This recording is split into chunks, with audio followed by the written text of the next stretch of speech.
Hello, everyone. This is the 273rd episode of the Soccer Nostalgia Talk Podcast. As always, this is Sean from Los Angeles and the Soccer Nostalgia blog. For this episode, I welcome back Italian author Mr. Roberto Amorosino as we discuss Lazio in the decade of the 1970s and the 1974 Scudetto win. Mr. Amorosino has in the past worked at international organizations in the human resources area between Washington, D.C., Paris, and Rome. He writes for the Italian sports website www.sportmemory.it and is the author of the Italian language book Venti di Calcio. Welcome back, Roberto. Thank you. Always a pleasure. So let's go back in time. What was the status of the Roman club Lazio in the Italian cultural landscape as we come to the end of the 1960s and the beginning of the 1970s? Yes, Lazio always very proud to be the first team from Rome, created with the new 1900, so many years before AS Roma was actually on the radar. The time that you are talking about, the late 60s, was a time of ups and downs for Lazio, team that always been, of course, being from the capital city, a good team, but with a lot of uncertainties and different times. In the season 66 67, Lazio is relegated into second division. And it's interesting because it's actually the last season when Italian Serie A is moving from 18 to 16 teams, something that is back again these days in the discussion, right? One of the issues with the crisis of the Italian national team, one of the reasons apparently could be that we have 20 teams in the first division. So there's no time to rest. So there's no time for the national team to meet, practice, and grow. So it would be much easier to have and more or less this was the same issue in the 60s after the World Cup in England. There was also a disaster at that time with Italy eliminated by North Korea. And so the Italian Serie A went to 16 teams, down to 16 teams. And Lazio was actually penalized because they ended up being in the bottom four teams. So they went down. But this is to say that they managed after a couple of seasons to come back in first division and again going down. So ups and downs. That's what the situation in the late 60s, in the early 70s. When they come back, and we're going to talk about this in the 72-73 season, everything changed. They had a very strong impact in the new Serie A at that point. Is it fair to say that until this decade that we'll discuss, Silvio Piola had been the emblematic figure of the club? Starting this decade, it would be Giorgio Chinaglia who would become the symbol and the emblematic figure of Laziali. Yes, I think so. Silvio Piola was a legend, was one of the key players in the 1938 World Cup win, was a goal machine. He scored, I was checking before talking, he scored with Lazio 143 goals in 227 matches. And the international team, as I remember, he scored 30 goals in 34 matches. So definitely a legend.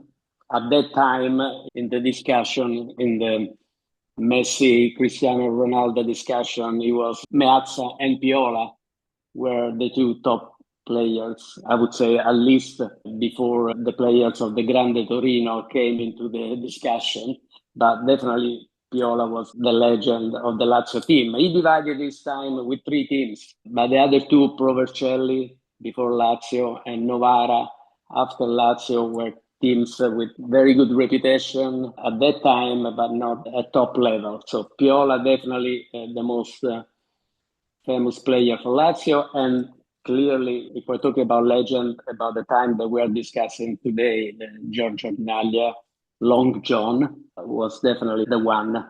And I think we will talk about this in a minute. A constant in this story is Lazio president Umberto Lenzini, who oversaw relegation in the 1960s and the rise of the club as a power in the 1970s and ultimately relegation again. What can you say about the trajectory of Lenzini as we come to this new decade of the 1970s? Umberto Lenzini, it's interesting because it's a bit like Tinaglia background that we're going to discuss again for sure. Umberto Lenzini was also an immigrant, the son of an immigrant. He actually was born in the US.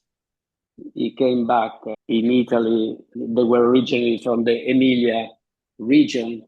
He came back to Italy. He started to be a businessman, but he was also a football player and also pretty good also in track and field events when he was young. Then, as a businessman, he managed to, and following being a former Lazio player as well, he joined the board as a junior member of the board. But in a few years, he actually became the biggest shareholder of the Lazio team and became president. As you were saying, I think he joined the board in 1964, again, the time that the team was going up and down. But he's been the one that managed to acquire the most critical player, including Chinaglia, that at that point was playing in third division with a team from the Napoli area. The history of this Lazio is linked to Giorgio Chinaglia, as we discussed, the player who grew up in Wales, and he would change the club's history when he joined in 1969. What can you say about him and his trajectory up to this point of Long John? Giorgio Chinaglia, Long John, is definitely a legendary character. When you talk to Lazio fan, there's no discussion. There's Giorgio Chinaglia and everybody else at a different level, in a different place, and so on. He has been the one. He has created what, in a way, it's now known as lazialità, being a laziale. So he developed this love and passion that he had for the game, but in a team that wasn't part of his background.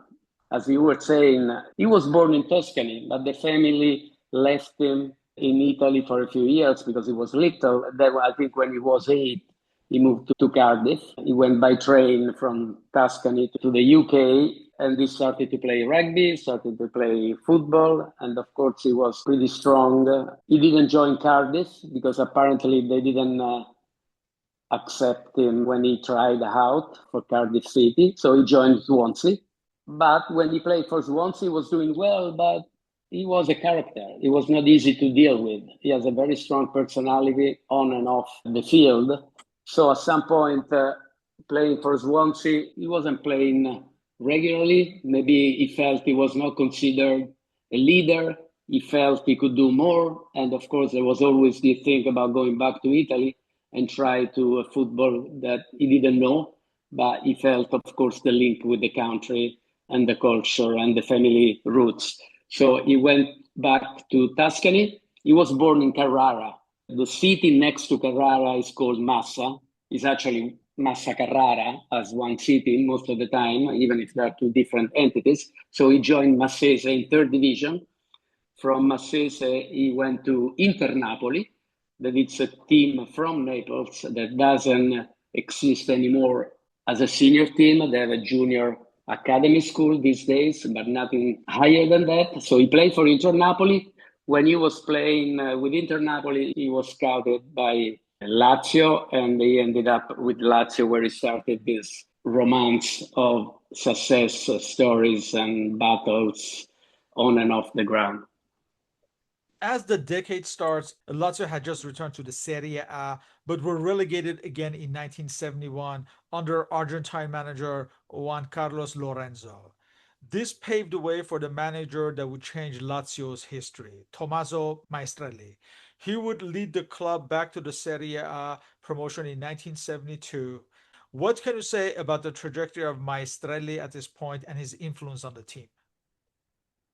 So, in the space of a few minutes, we mentioned the three names that made Lazio the top team in Italy for a few seasons, and that's changed to some extent the reputation of the team forever. Lenzini as a president, Chinaglia as a player, and Tommaso Maestrelli as a manager, as a coach. There's been a documentary that maybe is available also somewhere on the tube, that it's on Lazio 74. If you watch the documentary, all these players from that time, they always say one thing in common. Nothing would have been possible without Maestrelli. You could have the best players, anything, but the chemistry and what Maestrelli managed to create was unique and special. Maestrelli was also a former player. Actually, irony, he played almost 100 games with Roma. He was from the Puglia region, so he played, and I think he coached Bari, Foggia. And Foggia is where actually he had a very great season at some point, I think 70-71 with Foggia, where there was a young player, a blonde young player called Luciano Receconi, that we will mention again as an instrumental for Lazio. And Foggia was very impressive. And one day, Foggia actually beat Lazio 5-2.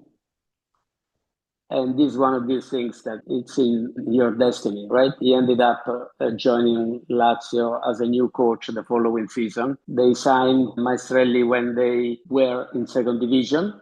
He saw Chinaglia. He saw Giuseppe Wilson. He promoted Wilson as the captain. He insisted and convinced Lenzini that Chinaglia and Wilson should have stayed, not leaving the team. And so he started to build something that created the Lazio winning time in first division later. And what was the backbone of the team upon Maestrelli's appointment in 1971? Well, as I was saying, Chinaglia and Wilson was the libero, the sweeper, right? And the captain, another strong personality, very well educated, totally Italian, despite the last name. Also playing for, not playing for Inter Napoli. So Chinaglia, of course, was very important.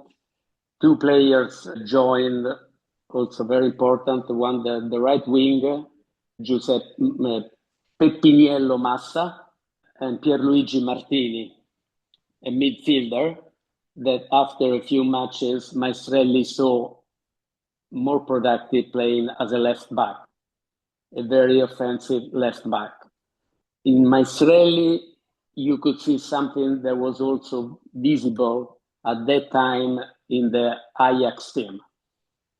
So, the contribution of the right back and the left back, in particular, the left back, was more intense than it used to be before, generally speaking, at least in the Italian football. So there was something of the Dutch system that Maestrelli, in his own way, implemented, and he had the good players. Then if you go to the next season, I was saying Receconi, very influential in the midfield, very good runner, quantity and quality. And then there was the mind in the middle. There was Mario Frustalupi, and a player that very consistent, very solid, somebody that didn't make it to the national team at the very top level, because this was the time that Italy was very gifted with a lot of strong midfielders, as you know, De Rivera, De Mazzola, Bulgarelli, Giuliano. But Frustalupi was pretty much at that level as well. And other names, Claudio Bandoni, the former Fiorentina goalkeeper, Gaetano Legnaro, Luigi Polentes, Giambattista Moschino, Franco Nani. You even have a certain young Vincenzo D'Amico, who made a Yes, few appearances in this period. Of course, he become a more important as the years would progress. So a good team is being built at this point. You already mentioned the other emblematic player of this Lazio era, Giuseppe Wilson, the captain of the team. What can you say about his impact? very important, because Wilson was able to talk to him. On the field, he was a very good player, an amazing sense of position. He was not tall. for being, in the back line compared to these days. But even at that time, he was not considered tall as you would expect by a central defender. But he has an amazing sense of position and coordinating, and also very good in actually on the high balls, despite the height, because of the way he was positioning himself. Remember that the libero, the sweeper, generally speaking, he was playing behind the defense, right? And in front of him, there was Oddi, there was Giancarlo Oddi that was marking the forward, and then there was the right back. At some point later, Petrelli, that was more a defensive, but Martini more pushing up and down. But Wilson was very important in the locker room. And locker room in Lazio was something that would deserve another hour altogether, because it was very, very intense environment, very strong personalities that at some point they were creating different groups inside the locker room, in the dressing room. But this group, they were actually fighting or enemies during the week, magically, because of personalities like Wilson and Masrelli were able to fight together on Sunday. That's always the saying that for the Lazio players was more intense and more important the training on Thursday when they were playing against each other than the Sunday game. Of course, it was not true, but just to tell you that you could see more fouling, more fighting, more discussions among the players. And Wilson was one able to help, even if it was more, let's say, on the Chinaglia side, and some other players were on the other side. He was, as I was saying, well educated. He ended up being a lawyer after he kept studying, after being a football player. So very strong personality, very able to understand Masrelli, but also to deal with people that were always fighting among themselves, like the Chinaglia or the young D'Amico, and so on. The first season back to the Serie A, 1972-73 season. You have the arrival of the new starting goalkeeper Felice Pulici from Novara. Sergio Petrelli arrived from Roma. Mario Frostalupi arrived from Inter. Pierpaolo Manversi and Ferruccio Mazzola had been on loan at Napoli and Fiorentina, and they returned. Of course, Ferruccio Mazzoli, brother of Sandro Mazzola. You have Luciano Receconi coming from Foggia, as well as Renzo Garaschelli, a striker coming from Como. Bandoni, the previous goalkeeper, left to join Catanzaro. Carlo Fachin retired. Maestrelli and Chinaglia's Lazio make a significant impact, and they're in the title race until the very end. In fact, going into the last match, Lazio, Juventus, and Milan were equal on points. But on the last day, Juventus's late winner at Roma clinched the Scudetto for the Bianconeri. At the same time, Lazio lost at Napoli in the last minute to an Oscar Damiani goal, while Milan, they famously lost 5-3 against Verona. Juventus became champions. How significant was Lazio's season as a promoted team? Did it give a clear indication that this team is ready to win the title?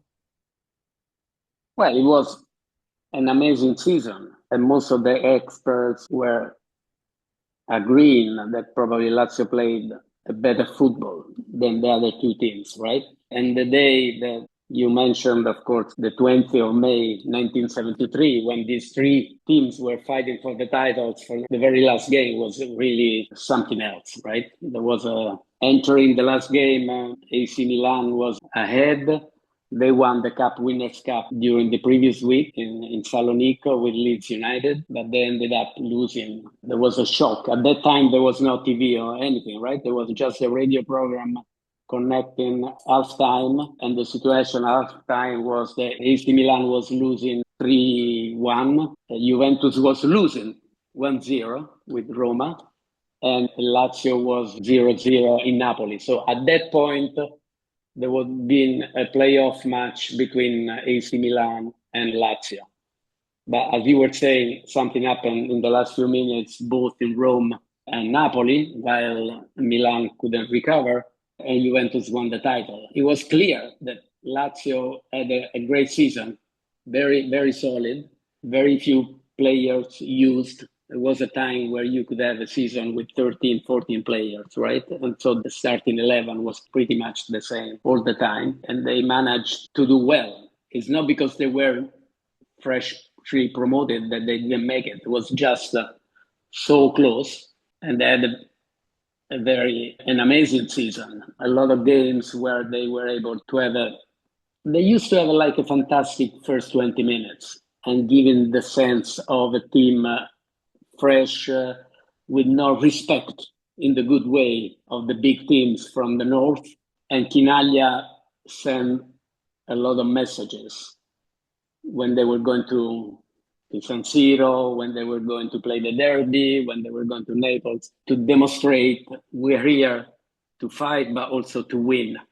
So I don't know if they started the following season knowing they could have won, but definitely they were there to stay at that point.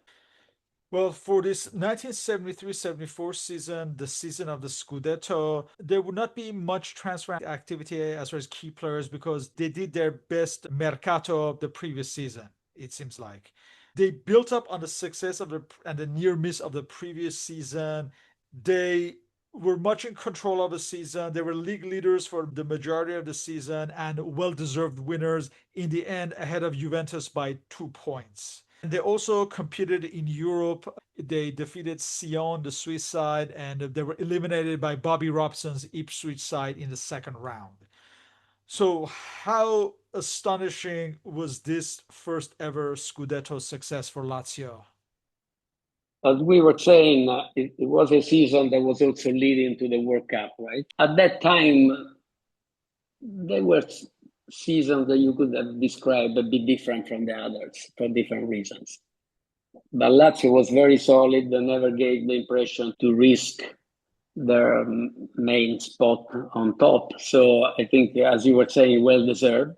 In a packed Olympic Stadium, they won the title, beating Foggia 1-0 with a penalty kick scored, of course, by Quinaglia, and they made it. The main difference was that Vincenzo D'Amico was not just a young player, but was a key player of the team, right? Very young, very talented, great dribble, maybe different because just young compared to these strong personalities that we were discussing, but much needed, very different from Manservisi that was playing before. Manservisi was a light player, very useful to support the midfield, but the creativity, the imagination, the fantasy D'Amico created was something else. He would be a top player these days. At that time, once again, Italy used to produce Bruno Conti, Franco Causio, Claudio Sala.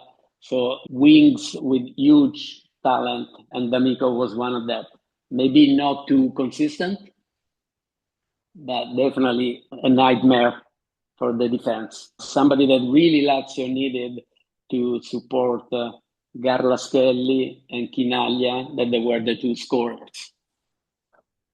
Yes, and the standard lineup that season was Felice Pulici in goal, Luigi Martini, Sergio Petrelli, outside backs, and Giuseppe Wilson captain, and Giancarlo Odi in defense, in central defense. Of course, Vincenzo D'Amico, Mario Frastalupi, Franco Nani, Luciano Receconi, the midfield, and of course up front, Giorgio Quinaglia and Renzo Garlaschelli. Yeah, that was Exactly. a step. Absolutely. A number of the Lazio players would be rewarded with participation with the Azzurri in the 1974 World Cup that we discussed in one of our podcasts. Was this the absolute height of Lazio in the pre-Craniotti era? Yeah, it was. Considering that, again, Italy, the national team, had a strong team, so it was not easy to make the national team, right? When you had players from Inter Milan, AC Milan, Juventus, Torino, and so on. And pretty much the national team didn't really allow a lot of fresh blood to join. Nevertheless, I think you're right. When there was the first list of 40 players before selecting the final 22, there were 6 Lazio players. And then there were three in the final 22. So when the mission to Germany, that didn't go very well, and we can talk about what Chinaglia did in the Italian Cup during the World Cup, there were only three Lazio players: Rececconi, Chinaglia, and Wilson. Rececconi never played.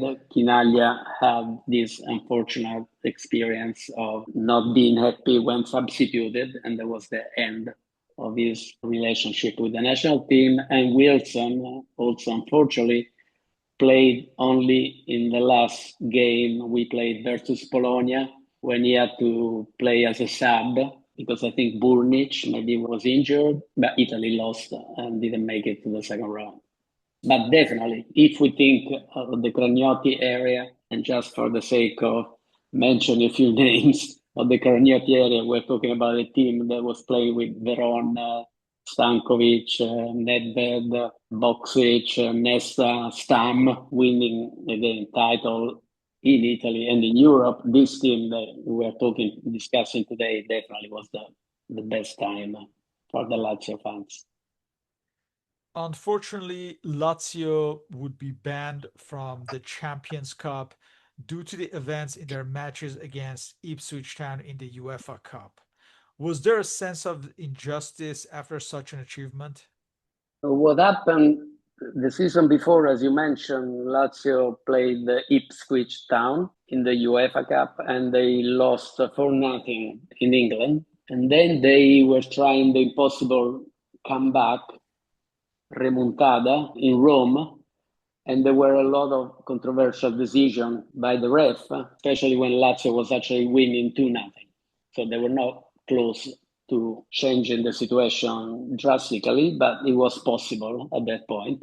And this created on and off the ground a mess against the other players. The ref was really a disaster. And Lazio was suspended for 3 years by the UEFA. 3 years that were reduced after appealing to 1 year only, but 1 year enough not to be able to compete in the Champions Cup.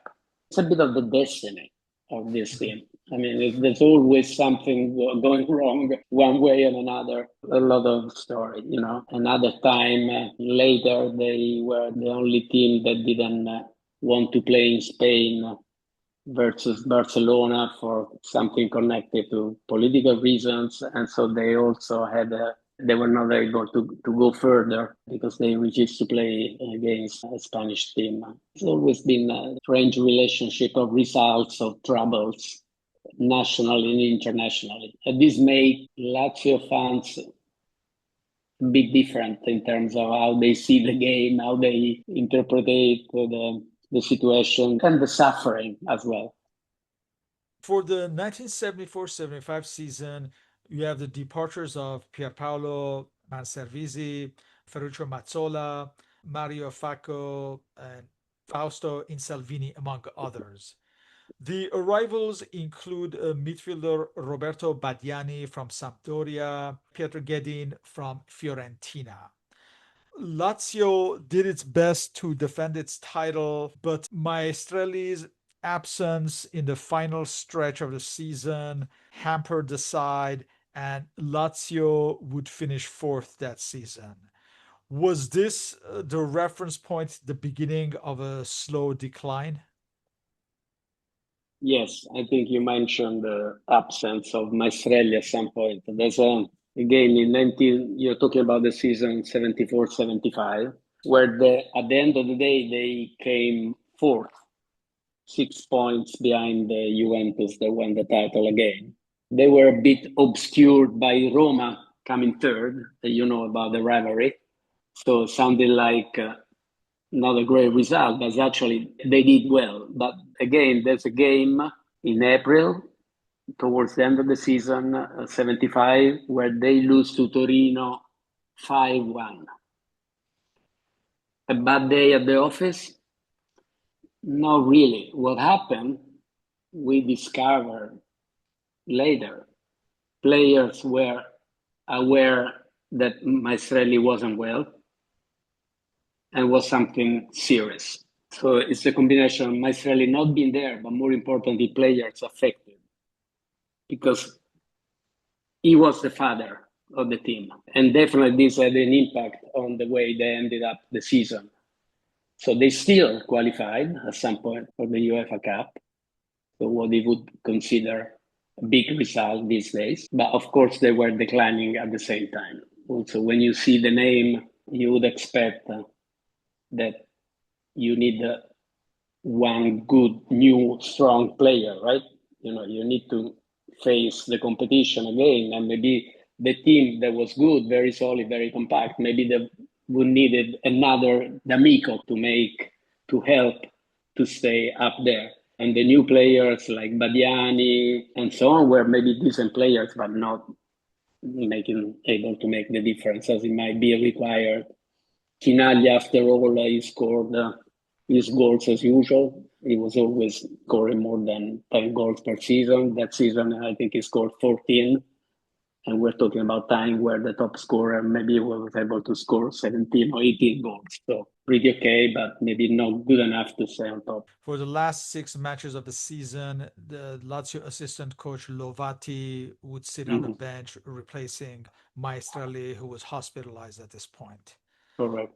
When they knew about that Masrelli actually had a surgery, he needed a surgery to go on to survive. I think that evening, Chinaglia had a car accident.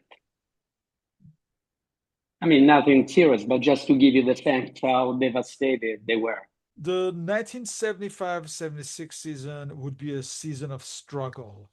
You have the likes of Giancarlo Odi, Mario Frostalupi, Franco Nani leaving the club, as well as Kinalia, who would join the New York Cosmos later in the season.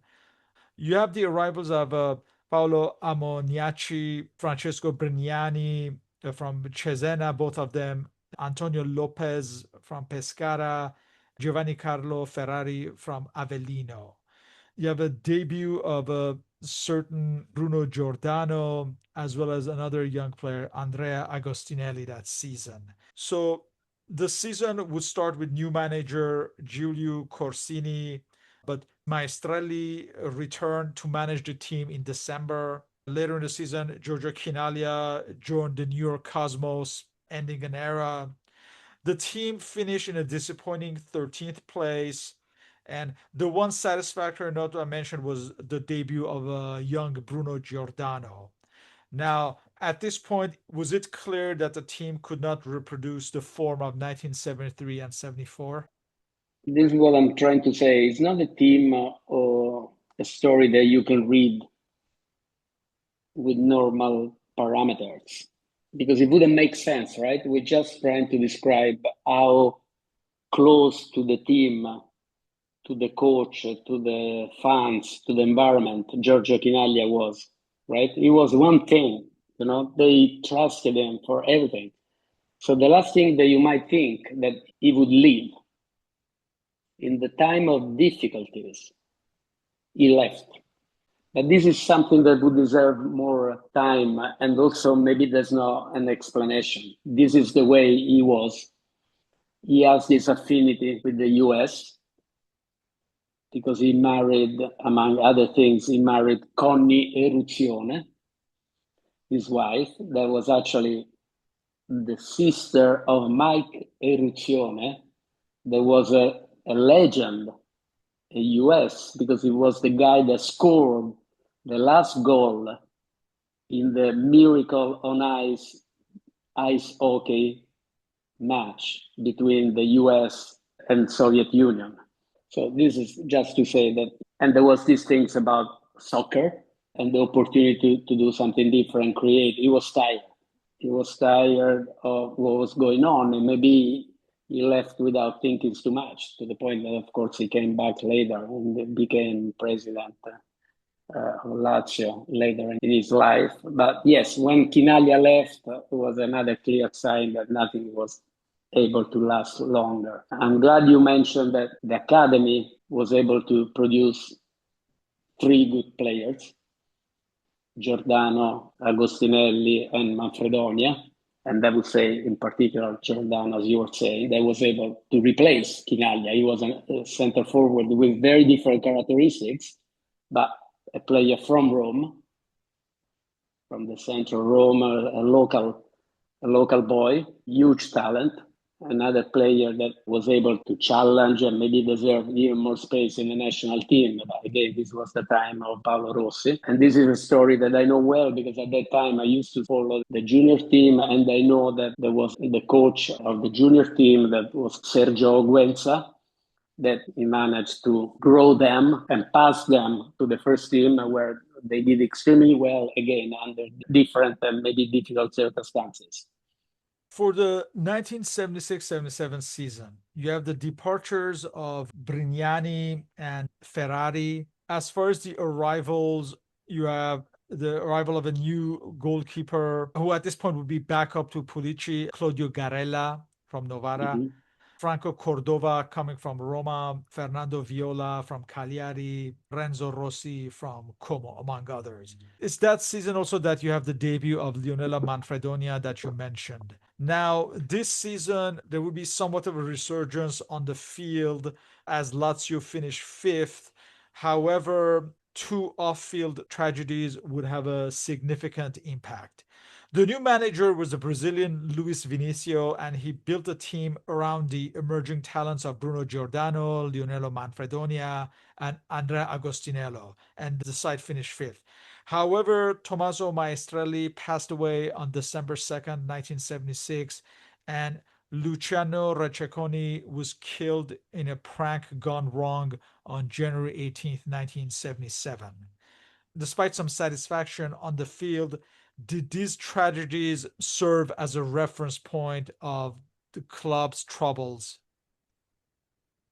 Yes, of course. I mean, definitely two tragedies. One, it's sad to say, expected to some extent because, as we were saying, Marcelli wasn't well for a long time. But the other one was really something unforgettable in a way. What happened to Luciano Receconi, a silly joke that ended up in the worst possible way. They were joking. They enter a jewelry shop, faking, something. The reaction of the owner was the worst possible. I mean, it's been a Yeah, he difficult. pretended he had a gun, but which he didn't Yeah, as a prank. yeah, Yeah, yeah, and he was exactly. shot. They Yeah, thought they were just joking. This guy, yeah. apparently, the jewelry shop was attacked previously a couple of times for real. So he reacted immediately, thinking that he didn't recognize him, even if he was super blonde. Anyway, awful, awful. Because he was young, he was a talent, and everything else. All the players that you mentioned, they were not the new players. They were not at the level that could help Lazio to stay on top. So they relied on Giordano's goals, on D'Amico, that by now is a more solid players, but it's a team that can stay maybe in first division with no troubles and everything else, but everything has changed in a way compared to the previous years. Now we come to the 1977-78 season as the decade is coming to close. We have starting goalkeeper Felice Pulici leaving the club, and now Claudio Garella would be the starter. You also have Luigi Polentes leaving the club. The main significant arrival was Sergio Clerici from Bologna. Mhm. Now, Lazio finished in the 10th place, a season that started with Luis Vinicio on the bench. However, Roberto Lovati would take charge later in the season. Giuseppe Wilson would also leave to join the New York Cosmos for a brief period before returning. There was the humiliation of losing to French side Lens 6-0 in the UEFA Cup. For the 1978-79 season, Roberto Lovati would lead the club to an eighth position. As the decade is ending, is Lazio an average side at best? Yes, just go back to some of the names you mentioned because I feel bad because we never, you mentioned a couple of times, but I didn't. Felice Pulici as an excellent keeper, very important during the good times of the team.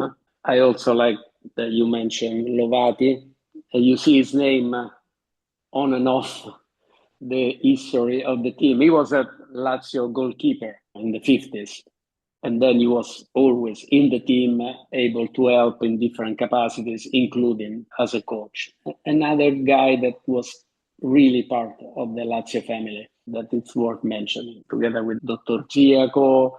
These are names that are really give you the sense how this team was a funny, strange family. And I think it can be said, as you are saying, that at this point in the late 70s, with all the changes, with Wilson also leaving and getting old, with Quinaglia still in the US. I mean, yes, Lazio is an average team, not able to compete. The Lens match, I remember Lazio won the first leg 2-0 in Rome. They went to France. It was a nightmare. But at the end, they conceded 4 goals in the extra time.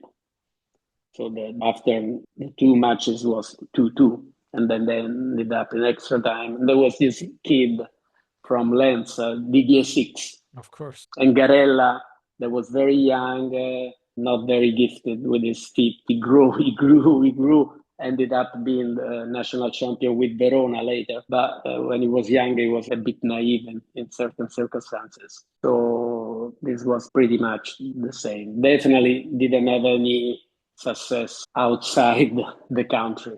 For Quinaglia and Wilson, of course, the experience, especially for Quinaglia, because he was very involved in the soccer experience. I think worth mentioning, as you know, that we're talking about the New York Cosmos with Beckenbauer and Pelé, right? So the 3 stars were Quinaglia, and they came to Italy to play friendly with Lazio. There was a match where Quinaglia played the first half with with Lazio, the second half with Cosmos. Interesting times. That 78-79 season we briefly mentioned, of course, Garella leaves Lazio and his exchange with the Sampdoria goalkeeper Massimo Cacciatori. When I say Garella won the title with Verona, wrong. I think he won the title with Napoli, right? No, also with Verona. He With won with Verona as Verona well. in 85 and 87 with Okay, Napoli. Yeah. okay. He had a good rest of career. Also, Sergio Clerici retires for the Sergio 78-79 Clerici. season. Il But Gringo. He was the last, when Italy, when we say the borders were closed, yeah, he's the he remaining ended up, foreigner. Yeah. he scored the last goal by a foreign player. But I think at that point he was 36 or 37. Others who had arrived at 78-79 season included Bruno Fantini from Modena and Aldo Nicoli from Foggia and also Aldo Cantarutti from Monza. And also that 78-79 season, we have the debut of a young Mauro Tassotti, who Mm, of course would be one of the key players of the great AC Milan era of depends. Arrigo Sacchi and Capello. Correct. We come to the 1979-80 season, and of course, that's the season of the Totonero scandal. As far as the departures, we have the likes of Paolo Ammoniaci, Luigi Martini, who goes to the United States. Andrea Agostinelli is loaned to Napoli. Roberto Badiani is also loaned to Napoli. And Franco Cordova joins Avellino.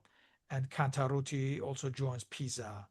As far as the arrivals, there's Felipe Citerio from Palermo, Mhm. Riccardo Sensi and Mauro Manzoni, who returned from loan. Maurizio Montesi also returned from loan. Vincenzo Zucchini came from Pescara, and Pescara. Enrico Tedesco from Como. This Totonero scandal, Lazio would finish 13th in the league, but this Totonero scandal meant not only relegation to the Serie B for Lazio, but also the suspension of its talisman, Bruno Giordano, and the end of the Lenzini era. There was also the death of a Lazio fan, Vincenzo Paparelli, in the stands. This would lead to instability and promotion and relegations in the 1980s. An era was over at the club. How were these setbacks regarded at that point in time? I think you said it all. I mean, again, as you see, there were major troubles almost outside the field, right? When you think of the betting scandals, the Toto Nero, that involved Lazio, but also other teams, including players from AC Milan, from Perugia, several teams. They had Most a huge importantly, Paolo Rossi, you should say. Paolo Rossi, right?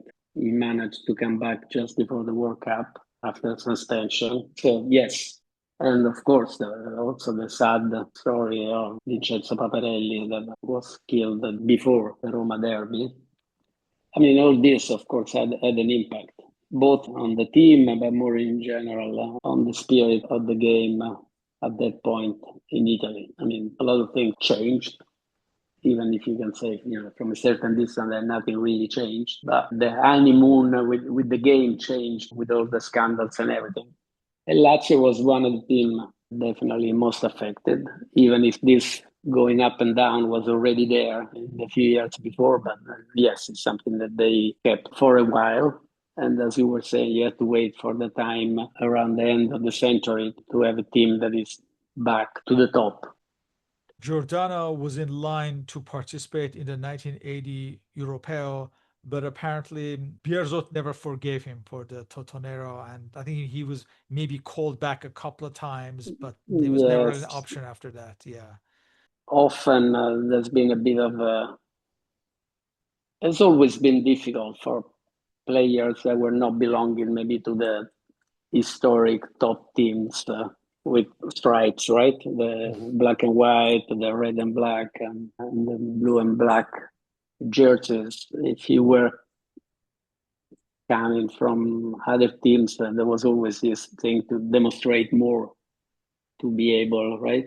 We spoke earlier about Gigi Riva as being an exception, right? And another level, right? We also saw how difficult it was for Riva to resist to the Right, right. offers and to the temptation to go to one of the best teams, right? They were giving you the possibility to play with the best, right?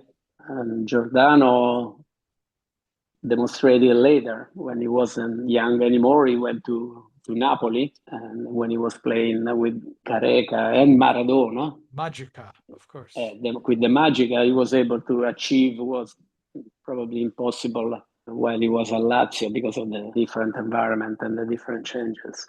Yeah. Was the death of Maestrelli followed by the tragic death of Luciano Receconi that preceded Totonero, not to mention Chinalia's departure to New York Cosmos? Were these losses too much to overcome for a club like Lazio, leading to the inevitable decline?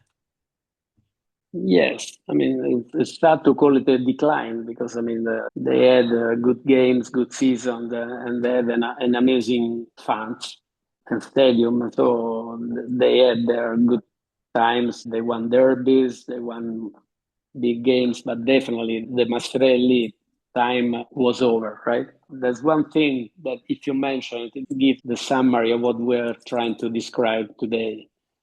So now, not only Maestrelli, but unfortunately, both Giorgio Chinaglia and Pino Wilson also passed away, right? And they are together. They're buried together, these three people, together with Maestrelli wife in the Maestrelli family here in Rome. So can you imagine? I mean, Chinaglia, his own family, Wilson, no, they're there with Maestrelli. So you have a summary of what this guy represented for these two young players and these two men later. Like you said, as far as the management, they could never compete financially with Juventus, Inter, and AC Milan. Well, not even later. I mean, Carniotti has been the only one with an international exposure able to compete at that time. And we also know about the troubles they went through as well, right? Yeah. But yes, but at that time, Lenzini was like a family owner, but not at the level of the Agnelli family No. or the Moratti family and so on. And sometimes even for choice, just because of they didn't have the means, but maybe they had limited investment. But when you win, you have to change, you have to create not just a momentum, but something lasting longer. And it was extremely difficult, as we saw even a decade later for Verona or to some extent even Sampdoria, right? They won a title, Cagliari They won a title, but they couldn't win again, right? And to go back to what we said earlier, this era will always be associated to the triumvirate of Chinaglia, Maestrelli, and Lenzini. Yes, I think so. I don't want to do a podium, but I would say Masrelli, Chinaglia, and Lenzini in the order, right?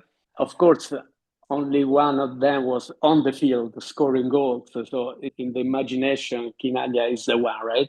There are so many photos that can summarize Chinaglia's spirit, right? Going in the direction of the Roma fans. He was something else, right? Not an easy personality, but always there to fight, to represent something that not another, Lazio had the great players, Piola and later Signori. But in terms of the spirit that Chinaglia has been able to represent, there's not much. So, in closing, what is the legacy of this glorious era of Lazio of the early 1970s in the history of culture? Is it a tale of a club who, for a brief moment, challenged the hierarchy? Yes, as we were saying, Verona, Sampdoria, club from Genoa, Cagliari, these are cities, but not big cities like Rome. So Rome with AS Roma and Lazio should have the potential, also being the capital city, to compete against the best equipped teams and to do well also maybe at the international level. So this is the expectation, right? In terms of the legacy, yes, what they did was magic, was great, because again, it was not one season. Everybody's saying that the season before winning the title was their best season. But this is often the case. It could have been also for Cagliari 69 instead of 70, and maybe for other teams. So it's not unusual. But this is also to say that it was not just something out of the blue that happened one season, all right? By luck, because Juventus or AC Milan didn't have a good season. Lazio was the best team. Also was innovative, again, the way they were playing in terms of intensity, in terms of being able to have a solid defense, but also to be able to counterattack, playing with different speed, with different intensity. So it was an interesting team to watch, right? Maestrelli had a vision. You could think that he would be a traditional kind of coach, but in reality, he adopted a lot of new ideas. But more importantly, he created a team spirit that was able to go against the big teams with no fear, with respect, but not fear. So it was something unique because they had all the elements to fail. Like the way they argued in the locker room, their behavior outside during the week, everything was going in the wrong, potentially in the wrong direction. If they were able and managed to play well and win, was because of the players were different than what we thought. There was something else in this group, but it was a group, it was a team because of the chemistry and the ability of Maestrelli of listening, talking, understanding, and so on. So this is something really unique in the history of the Italian football. Really something that would deserve even more assessment, more analysis, more books, more movies. And it's sad that some of these major characters are not around anymore. But the ones that are around, they're always sharing stories, right? You mentioned a couple of names, Franco Nanni, that scored a goal in the derby, Nicoli, that also scored the winning goal in another derby. There are a lot of episodes, a lot of story of a team that at some point later was collapsed and was on the edge of going in third division. And then they were back. And then they were risking again to disappear financially. And still today, Lazio is a team with troubles. What's going on now in the relationship between the current owner, current meaning the last 20 years owner, and the fans. So everything seems to go in the wrong direction, but the team is able to maybe to achieve some results that don't make sense in the mood, right? So it's a case to study. For sure. Lazio, as Lazio 1900. It's a case study. With that, I would like to thank you for your participation in this interview. All our respective contact information is listed on a blog and podcast uploads. So, Roberto, thank you once again and hope to continue these discussions on cultural history. Anytime. Thank you very much. Always a pleasure. Thank you. Ciao, ciao.